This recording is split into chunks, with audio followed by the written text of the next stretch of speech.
Hello नमस्ते जोहार आप सभी का मेरे यूट्यूब चैनल फ्री स्टडी में स्वागत है। Jharkhand GS marathon 100+ test series में मैं पुनः आप लोग का स्वागत करता हूं, जो कि टेस्ट सीरीज जो स्पेशल बनाया गया है जेपीएससी, जेएसएससी, जेटेट और झारखंड एसआई एवं अन्य झारखंड से संबंधित जो भी एग्जाम है उसके लिए स्पेशल बनाया गया है। ईच टेस्ट 20 क्वेश्चन को लिया गया है, सिलेक्टेड क्वेश्चन को लिया गया है, जिसको अच्छे से डिटेल के माध्यम से बतलाने की कोशिश की गई है।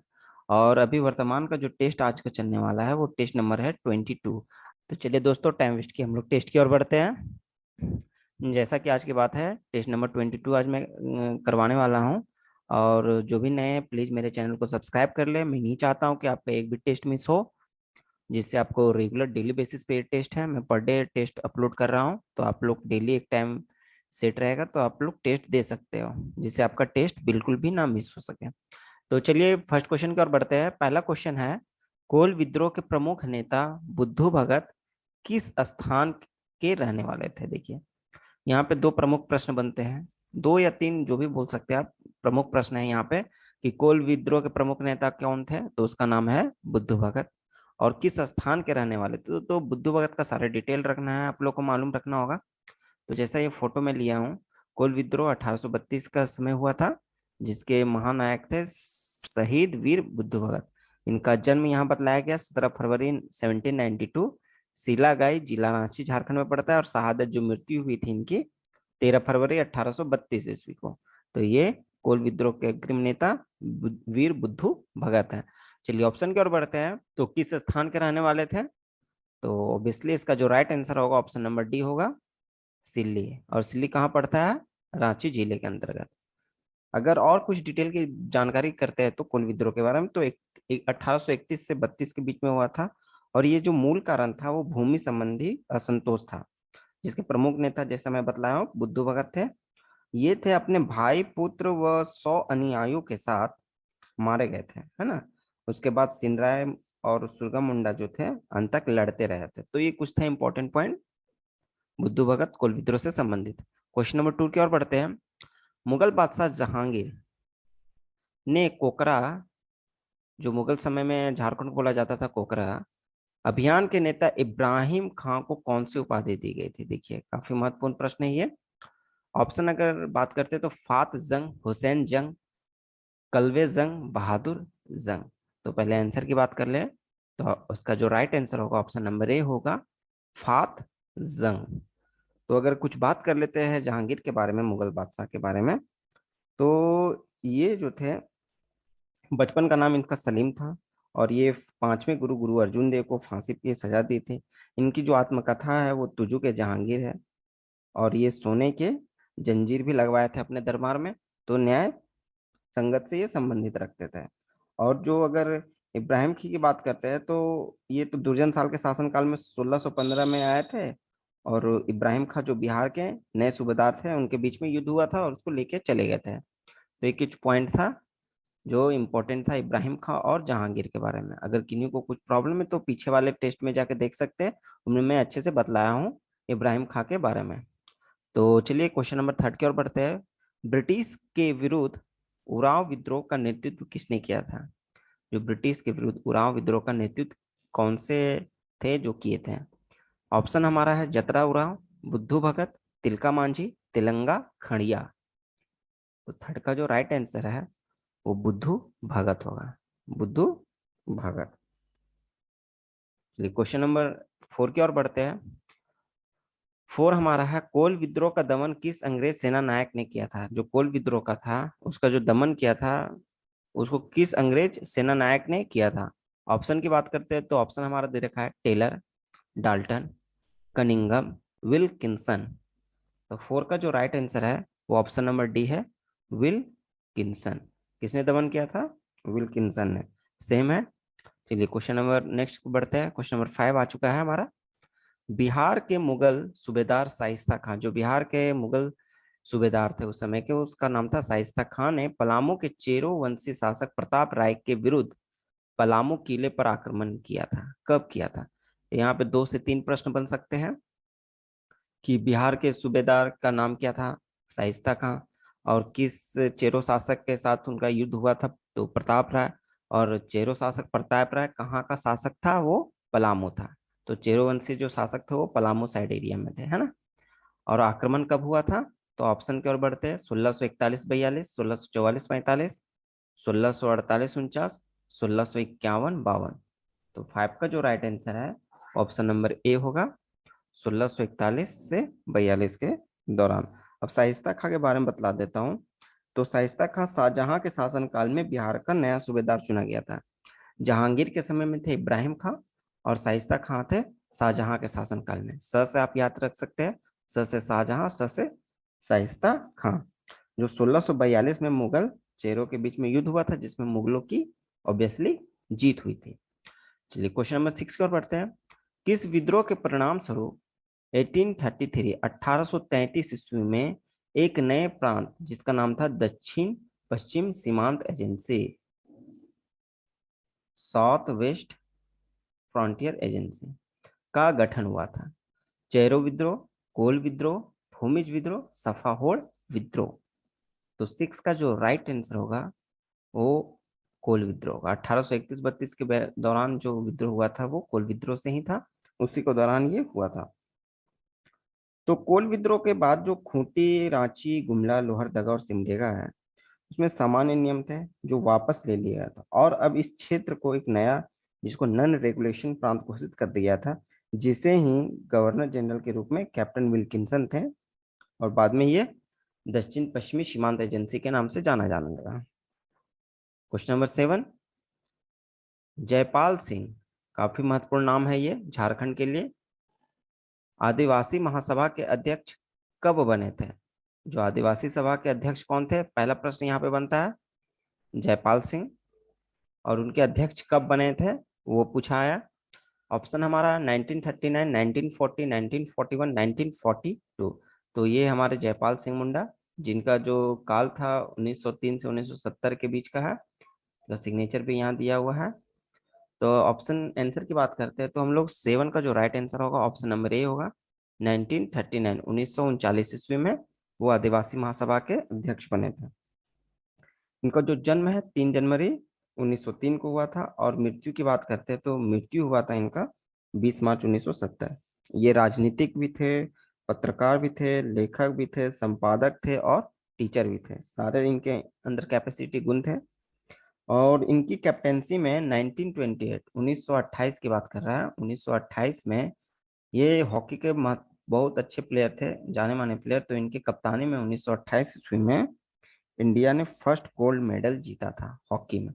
तो ये प्रश्न बनता है कि जयपाल सिंह मुंडा किस गेम से संबंधित है, तो हॉकी से भी थे।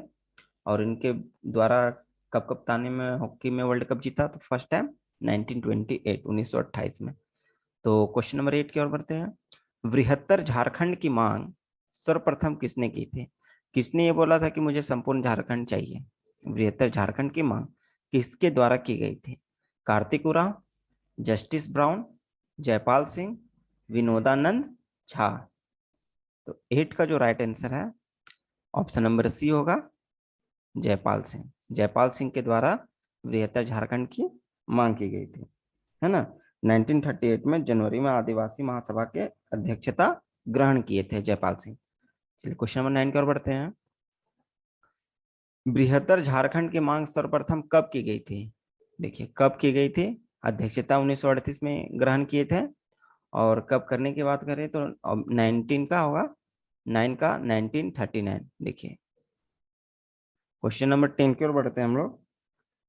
जैसा कि अगर बात कर लेते हैं हम लोग, तो 1915 में जे बार्थोलम के शिक्षक बन जाने के कारण इसे विद्यार्थियों परिषद से निकाल दिया गया था, है ना। और तब जाकर विद्यार्थी परिषद का नाम बदलकर छोटा नागपुर उन्नति समाज किया गया था। तो ये था संबंधित आदिवासी महासभा का। जो नेक्स्ट प्रश्न का है, तो प्रश्न हमारा है किस संगठन का नाम संशोधित कर आदिवासी महासभा कर दिया गया था?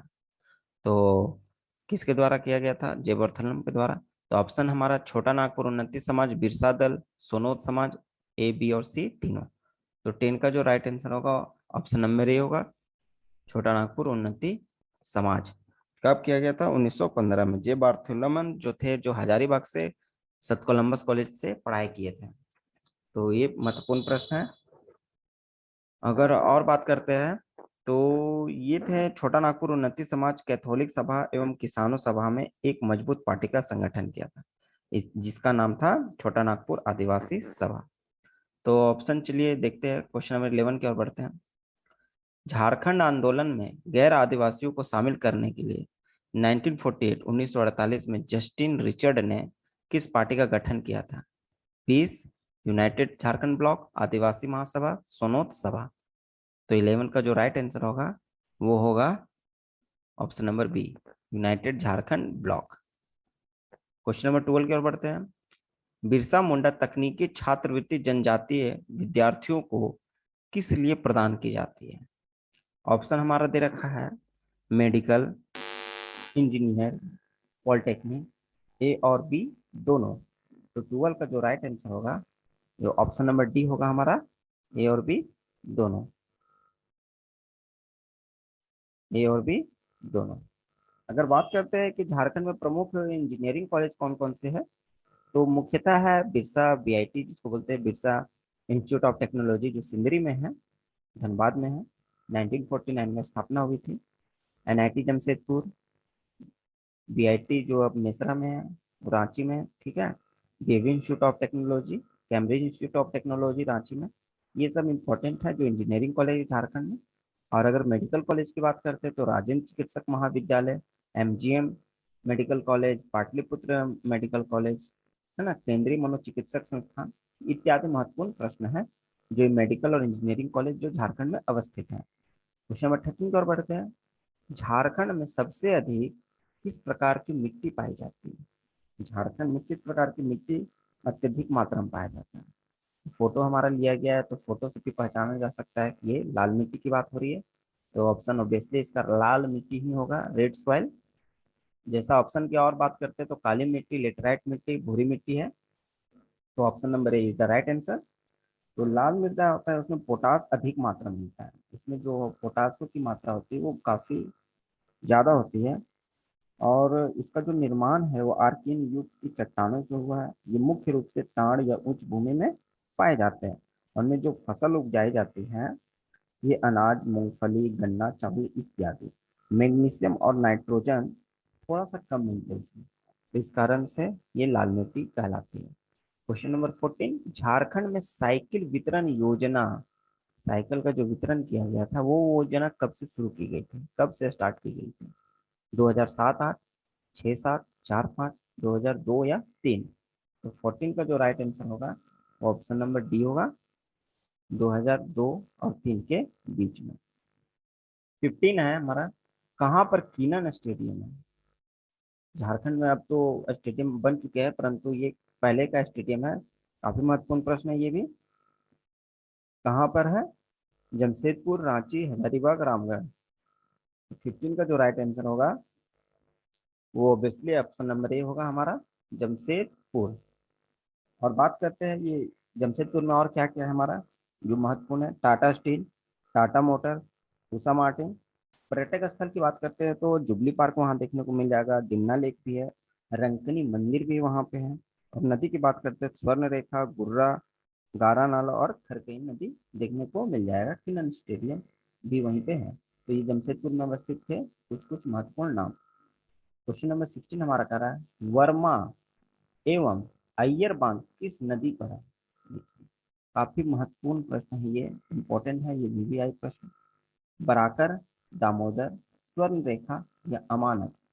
तो 16 का जो राइट आंसर है ऑप्शन नंबर बी होगा, दामोदर नदी। किस नदी पर है वर्मा और अय्यर बांध? दामोदर नदी। ये डीवीसी का है ना। तो यहाँ पे आप देख सकते हैं इसका चार्ट दिया गया। चलिए क्वेश्चन नंबर 17 की ओर बढ़ते हैं। खड़िया जनजाति की अखिल भारतीय प महास ढोकलो के सभापति का पद नाम क्या है? ढोकलो सोहरा, मुकद्दम, पाहन, प्राणी। तो काफी महत्वपूर्ण प्रश्न है ये, है ना। तो 17 का जो राइट आंसर होगा वो ऑप्शन नंबर ए होगा, ढोकलो सोहरा। क्या होगा? ढोकलो सोहरा। चलिए नेक्स्ट की ओर बढ़ते हैं हम लोग, क्वेश्चन नंबर 18 की ओर बढ़ते हैं। मुगल काल में बंगाल की राजधानी किस क्षेत्र में हुआ करती थी? मुगल काल में बंगाल की राजधानी किस क्षेत्र में हुआ करती थी? तो सिंहभूम, तमाड़, रांची या राजमहल। 18 का जो राइट आंसर होगा ऑप्शन नंबर डी होगा, राजमहल के क्षेत्र में। ये अपन संथाल परगना वाले एरिया को ही राजमहल क्षेत्र कहते हैं। और अगर बात करते हैं हम लोग तो खोखरा तुजू के जहांगीर में लिया गया था, जो मुगल से संबंधित है। कोकरा में इनको आईने अकबरी में कोकरा कहा गया झारखंड को, है ना। और विष्णु पुराण में मुरन, पाइयान की पुस्तक में कुकुटलाड, और संथाल परगना वाले में नरिखंड के नाम से झारखंड को बोला गया है। क्वेश्चन नंबर 19 की ओर बढ़ते हैं। झारखंड में किस जिले में डीवीसी दामोदर घाटी निगम का भूमि संरक्षण डिवीजन है? हजारीबाग, रामगढ़, देवघर, पाकुड़। 19 का जो राइट आंसर होगा वो होगा अपना option number A. Option number A is the right answer, Hazaribagh में। अगर बात करते हैं तो दामोदर नदी जो निकलती है वो लातेहार के चंदवा प्रखंड के चूल्हा पानी से निकलती है। और डीवीसी जो परियोजना है वो टेनिस घाटी परियोजना के तर्ज पे बनाई गई है।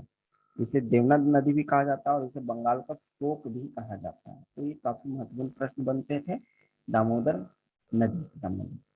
आज का जो अंतिम और लास्ट प्रश्न है वो है हमारा, हुंडरू जलप्रपात, हुंडरू वाटरफॉल झारखंड के किस जिले में है? महत्वपूर्ण प्रश्न है VVI। ये हुंडरू जलप्रपात जिन्होंने अभी तक गए हैं वो अब देख के पहचान सकते हैं हुंडरू वाटरफॉल क्या है। ऑप्शन बात करते हैं तो पलामू, रांची, कोडरमा, गुमला। इजी क्वेश्चन है ऑब्वियसली। इसका राइट आंसर होगा रांची। अगर बात करते हैं हुंडरू वाटरफॉल के तो ये रांची से 28 किलोमीटर की दूरी पे है। कितना? 28 किलोमीटर की दूरी पे है। और ये किस नदी पे बना हुआ है हुंडरू फॉल? ये स्वर्ण रेखा नदी पे है। ठीक है। और हुंडरू फॉल जो 74 मीटर है, 74 मीटर, जो उसकी हाइट जो है वहाँ दिखलाया गया है, ये कितना है? 74 मीटर हाइट है। अगर फुट की बात करते हैं तो 243 फीट है। ये सेकेंड ऊंचा जलप्रपात है झारखंड का। तो ये कुछ महत्वपूर्ण पॉइंट थे हुंडरू जलप्रपात से। तो इस तरह आज की क्लास में हम लोग मोस्ट इंपोर्टेंट टॉप 20 क्वेश्चन देखे हैं। आप लोग कितना स्कोर आया है कमेंट सेक्शन में कमेंट करें और अपनी तैयारी को और भी अच्छे से मजबूत करते रहें। तो जैसा कि मैं बतला देना चाहता हूँ, अगर किन्हीं JCC CGL की तैयारी कर रहे हैं और उनका अगर लैंग्वेज पेपर नागपुरी लिए है तो इनमें नागपुरी लोक साहित्य की क्लास करवाया गया है अच्छे से।